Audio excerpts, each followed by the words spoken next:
Hello and welcome. Welcome back sa inyong lahat dito mga kapatid. Second attempt ko na ito.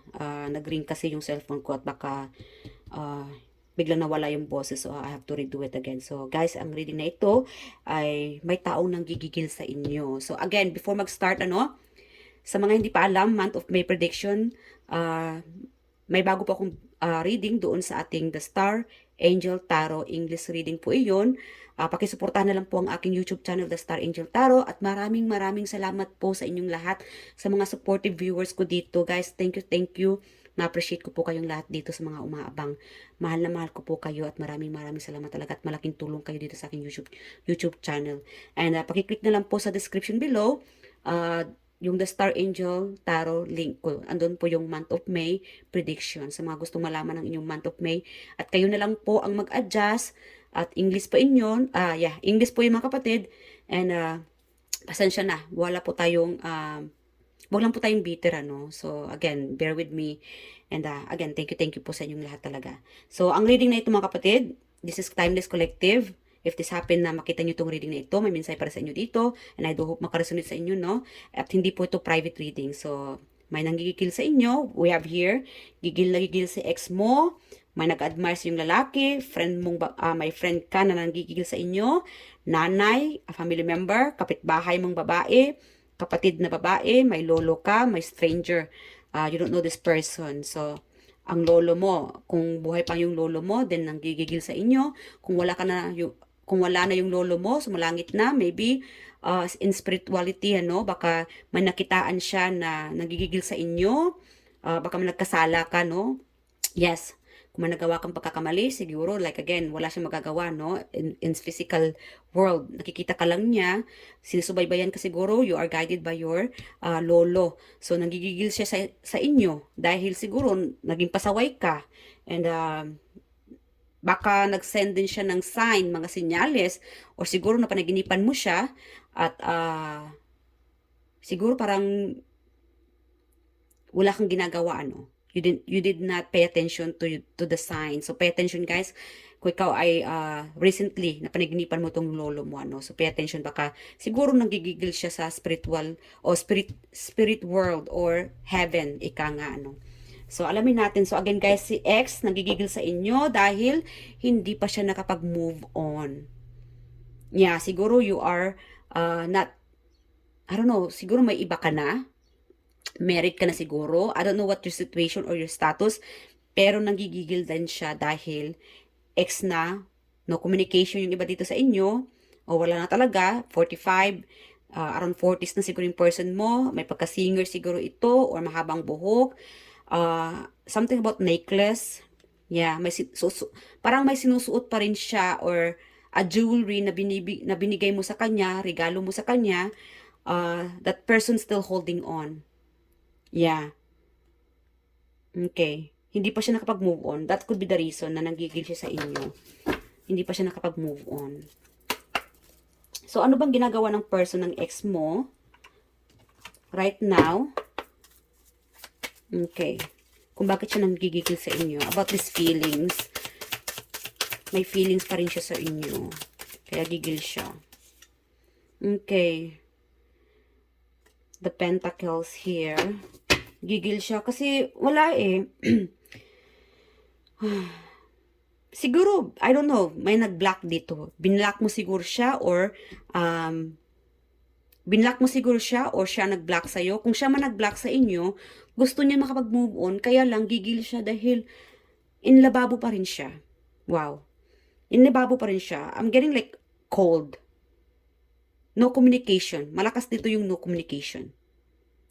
Yeah. Siguro, kahit anong gawin niya na makapag-move on, no communication, no? Or gigil na gigil siya. It could be you, no? Dahil, kasi, I don't know, whoever you, sa inyo, no? Kung sino man sa inyo yung hindi nakipag-communicate sa taong ito, that could be the reason, no?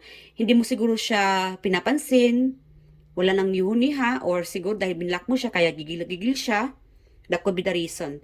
Or kung siya man, nag-block sa inyo, or no communication, tanggap niya na, gigil na gigil siya dahil deep down, this person still can't move on. Mahal na mahal ka pa rin niya. Ikaw pa rin nag-iisa sa puso niya. Yeah.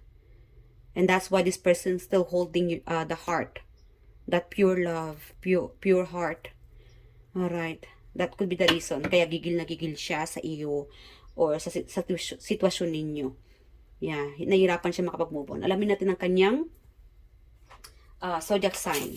X. Spirit Angels. Sino tong X na gigil collective? Alright.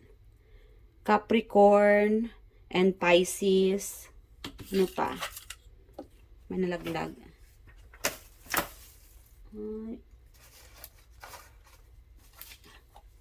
May nagpapasikreto dito. Ayaw malaman. Okay. How about this? Initials. We have here G and T. You could be Taurus, Earth sign, Virgo. Again, guys, you could be dealing Earth sign, Taurus, Virgo, Capricorn. And I'm also hearing like Gemini, Aries, and Leo. That could be specific here for you. Ano pa? Initials, another T. Okay. So, kunin nyo lang guys kung saan kayo nakaka-resonate dito, dahil iba-iba yung mga kadil ninyo. So, T, R, G, S, T, T. Wow, triple T. Sino tong triple T? Maybe mahilig ka sa T. Again, malakas dito yung Taurus. Senior, may edad na. I'm also like separation. Again, I don't know. Ex-husband mo siguro to. Ex-partner, ex-spouse. Okay. Alamin pa natin. Okay. Sumubo na tayo sa ibang energy naman. So let's get admirer mong lalaki. Bakit ba nanggigigil sa admirer mong lalaki? Spirit Angels, bakit pa nanggigigil ang admirer or friend? Friend mo to, yung iba dito, si friend and admirer. Bakit pa nanggigigil siya kay collective? Okay. Happy family. So, yeah, nanggigigil siya kasi, nakikitaan niya na masaya, galing ka sa masayang pamilya.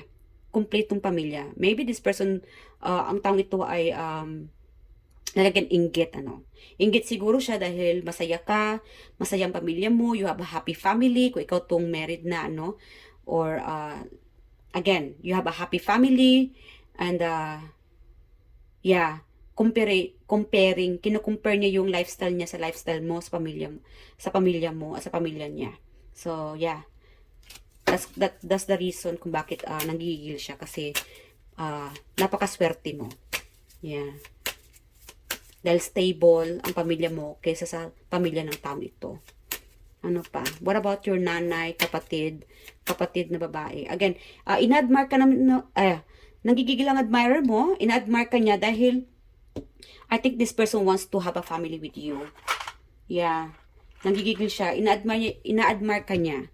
This person wants to build a family with you, kaya lang siguro, hindi ka na pwede.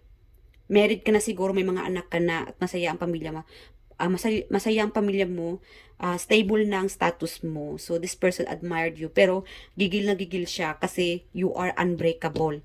Hindi niya kayang, or hindi pwede na magkaroon ng separation ng pamilya mo. Kasi tanggap naman niya na masaya ka na sa status mo. Yun nga lang, hanggang ano na lang siya, admirable sa iyo. Again, nakikita niya na, nakikita ka niya as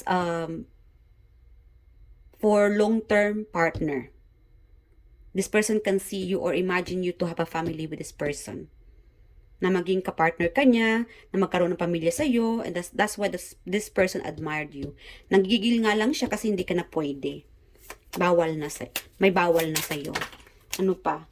Yeah. Okay. This person, true love, again around 40s. You could be around 40s or this person could be around 40s. Yeah, you're like an angel, truly kind-hearted, mapagbigay, generous, and thoughtful. Kaya in-admire ka ng taong ito. And I think this person know that you deserve to have a happy family. You deserve to be happy and yeah, with a stable family. So that's why this person admire you so much. Yun nga lang again guys, talagang nanggigigil lang siya kasi this person can't be can't replace that happy family of yours. Yun ba dito? Meron naman dito, nanggigigil sa iyo, a friend. Yeah. Inggit dahil this person, kino-compare niya ang kanyang lifestyle, ang kanyang family sa pamilya mo, na alam niya na masaya ang pamilya mo compare sa kanya, na wala siya.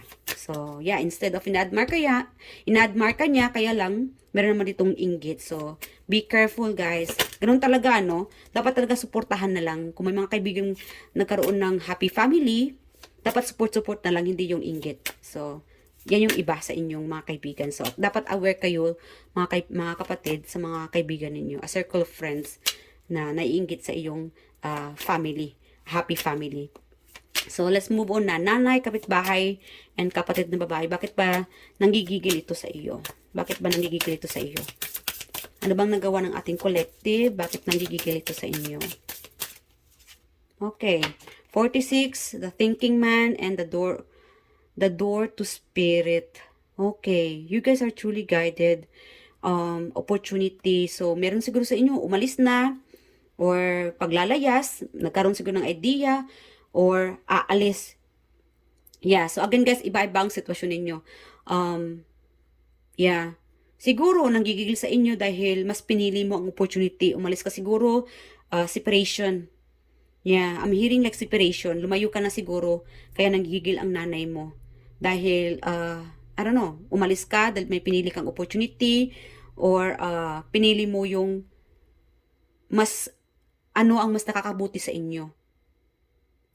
I don't know, something about you choose opportunity rather than them.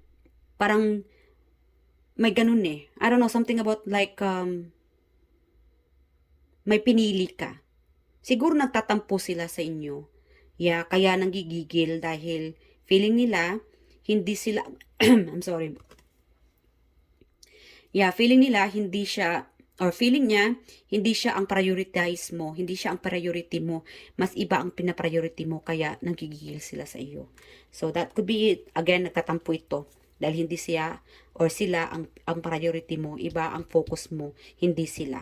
So, alamin naman natin ang lolo mo, kung bakit ba nanggigigil si lolo mo. Okay. Bakit pa? Lolo, bakit ba nanggigigil ka, or a stranger, unknown?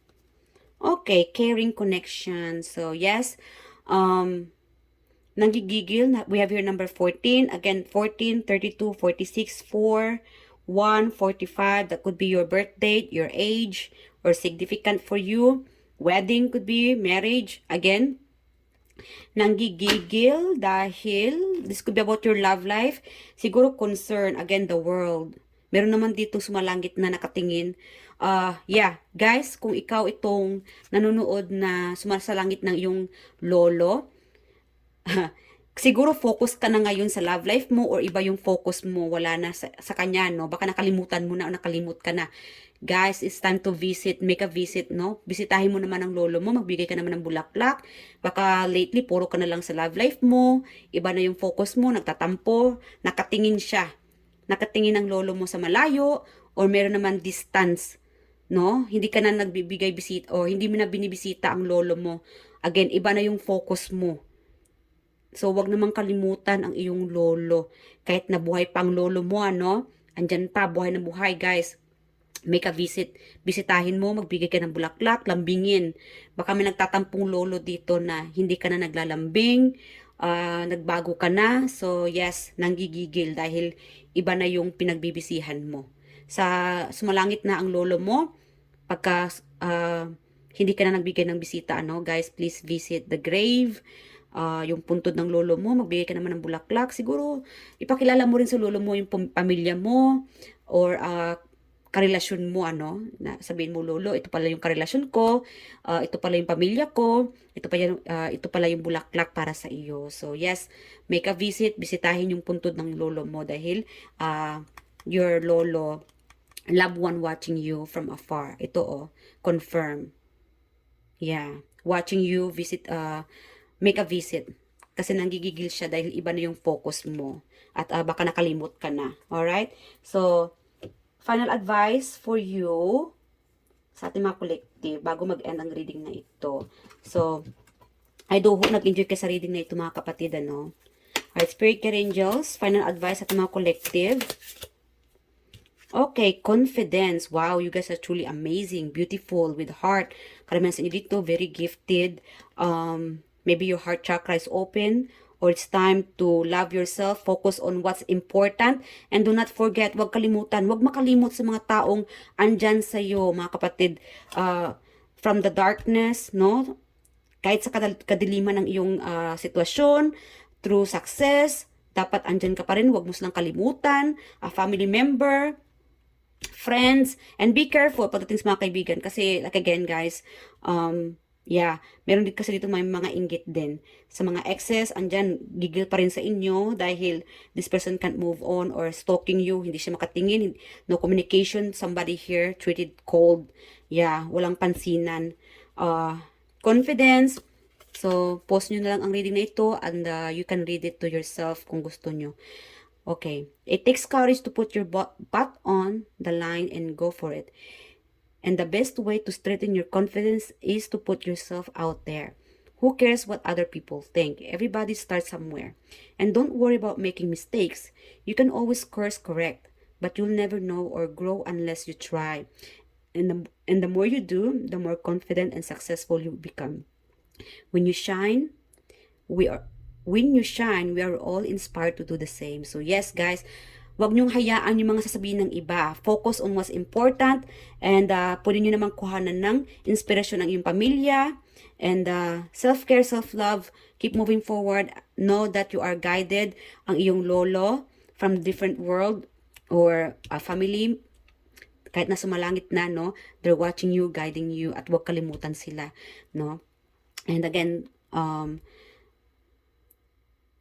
be confident. Huwag niyong hayaan itong mga tao sa paligid mo na kontrolin ka or magko-control sa inyo, ano, or manipulating you. Again, everybody starts somewhere. So don't worry making mistakes. Okay lang, lahat naman tayo nagkakasala or nagkakaroon ng pagkakamali. Keep moving forward and you have time to correct that mistakes. Yeah, so it's time to shine and inspired. So whatever success you are entering or na-achieve mo, no? Kung ano yung mga achievement mga kapatid, marami nag-inspired sa iyo. Kaya marami nang-gigigil din sa inyo. So, yes, that's it guys, mga collective. I do hope nag-enjoy kayo sa reading na ito. I love you guys and thank you sa lahat ng mga subscriber ko dito, sa mga bumabalik at sa mga sumusuporta. Thank you. God bless you all and thank you. Bye!